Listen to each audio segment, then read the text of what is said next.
Welcome, Alison and Nyasha. It's great to see you. So Nyasha is the program's lead at ARASA, the AIDS and Rights Alliance for Southern Africa, and we'll talk in a moment about why so many breastfeeding cases are taking place in sub-Saharan Africa. But this isn't just happening in Africa. Alison, you're our senior policy analyst here at the HIV Justice Network and leading on this work on behalf of HIV Justice Worldwide. Tell us, why are women living with HIV being prosecuted for breastfeeding, and where is this happening? Alison, you need to unmute yourself. There we go. First technology mistake. Thank you so much for inviting me today to talk about this important issue. And, you know, I think as a global movement, we've mostly focused on criminalization in the context of sexual exposure. But in the last decade, we've seen an increase in women being charged in relation to breastfeeding. And I think it's really important that as a global movement, we work together to raise awareness about this issue and to stop the prosecutions and punitive responses. So I can tell you that we know of 13 cases. There have been cases in Zimbabwe, Kenya, Malawi, Zambia, Uganda, Botswana, Russia, the United States, and Canada, as far as we know. And 9 of those prosecutions have taken place in Africa since 2013. So this is really raising some alarm bells to us. Women have been charged with various offenses, such as unlawfully doing an act likely to spread a dangerous disease or deliberately infecting another with HIV in relation to breastfeeding an infant. We can talk about the science a bit further along, but we know the risk of transmitting HIV to an infant through breast milk, particularly if a woman is on treatment, is quite low.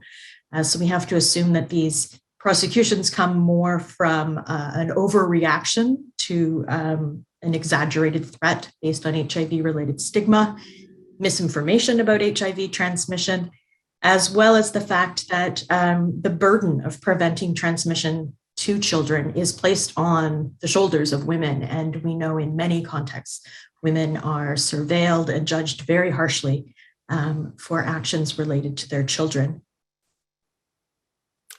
Thanks so much, Alison. Now, Nyasha, could you tell us about some of the cases that you're aware of in Southern and Eastern Africa? And I know most of these actually are not of mothers themselves. It's so if you could explain what's been going on, that we'd really need to hear this.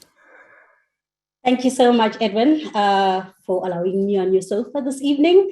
So yes, as Alison has said, we know of 9 documented cases in the countries that Alison outlined. And you're right, Edwin, a lot of these cases have been of women who have breastfed or comfort nursed other women's children. And in a few of these cases, and quite a number of these cases, I think in all of the ones in Kenya, these have related to domestic workers. So women who look after children in the home. And I think, you know, as Alison said, what is concerning about this is it tells us a lot about the fact that, you know, whilst there's actually now quite a bit of, I suppose, particularly within the HIV movement itself, an understanding of why criminalization is problematic and does not advance public health and violates human rights. Sometimes this concern is seen as, you know, somewhat different. And what's concerning about this is that it does suggest a moral panic. So in combination to the, you know, stigmatization on the basis of HIV, it is also this panic about the breastfeeding by another. And it is concerning the fact that it does tend to affect women of lower socioeconomic status, women who are generally vulnerable themselves. So the employer-employee dynamic in some of these cases. And it is a little bit reminiscent of what was happening in the earlier days of HIV, when there was a lot of mayhem around particularly domestic workers and transmission of HIV. So it brings back really, you know, not great memories at all around this issue. But I think the point to be made here is that we know the Malawi case in particular made it very clear that the risk of transmission through breastfeeding is very low. And the fact that a lot of the times what happens in these trials, whether they seem to conclusion or not yet, is that there is a lot of bias that actually happens during this trial, which is perpetuated once again by the stigma, the discrimination that is HIV-based, but that is also the panic around, feeding of another's child. Yeah, thanks, Nyasha. So that Malawi case you're referring to is a case of a woman who's just known as EL, who lives in a very rural community, and I think there's also something to be said about the problem also being around stigma in small villages, and we actually published a feature about the impact of being prosecuted on EL and what happened to her afterwards. And I think Julian will be able to post that in the chat for people to read about it. What can we do about this? So Nyasha, I know ARASA is working with the African Commission on Human Rights. Tell us about what you're hoping you can achieve there.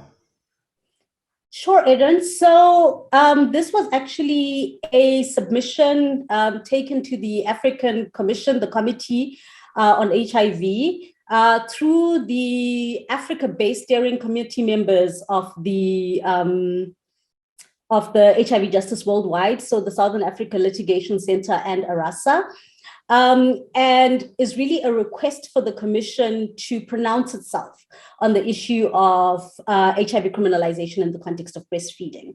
The African Commission has already pronounced itself several times on HIV criminalization more broadly, and has, said that, HIV criminalization, overly broad laws should be avoided and given this guidance to states. But we do feel that in this context, the issue of breastfeeding in particular needs to be tackled. So this submission has been placed before the committee through these members, and we are waiting for the Commission to consider this request. Really, the ask has been for a resolution that specifically pronounces on the issues of criminalization in the context of breastfeeding. Thanks, Nyasha. Now, Alison, today we're launching a brand new section of our HIV Justice Toolkit specifically to help defend people living with HIV who are prosecuted for breastfeeding, chest feeding, or comfort nursing. How important is the science for their defense? Well, as in all HIV criminalization cases, the science is important, but the science has to go along with human rights arguments. Science out of context, isn't going to get us where we need to be. But just for people who don't know what the science around breastfeeding is showing, the PROMISE study, which is the most commonly cited study, cohort study on HIV transmission through breastfeeding, showed a 0.3% chance of HIV being transmitted to an infant after 6 months of breastfeeding. So that's 3 out of 1,000. Now, we know now that this study represents somewhat of an overestimate of the actual risk of transmission due to various factors in the study. And if women are on treatment throughout their pregnancy and breastfeeding, the risk isn't the same as U equals U, but it's U is close to U. There's always still some HIV in breast milk cells, which can be activated, but the risk is really very low. So since most of the criminal statutes are based on exposing someone to a risk or transmitting HIV, understanding that science and how low the risk really is very important to the arguments. So we've included in the toolkit the latest studies, the most recent studies and information on HIV transmission risks, so that those advocating for women or defending women will have that information at their fingertips in order to help with the cases. And I should just add that risk level is based on a woman breastfeeding continually. So an infant takes in quite a bit of milk, breastfeeding every day. So in the cases of comfort nursing that Nyasha mentioned in Africa, that infant didn't necessarily take in any milk. And if they did, it would have been a small amount of milk. So that transmission risk really has to be contextualized to the case from what the actual studies have reported. Thanks so much, Alison. And we'll be talking more about science later on in the show. Thanks so much for now, Alison Symington and Nyasha Chingore. We'll see you later for the Q&A.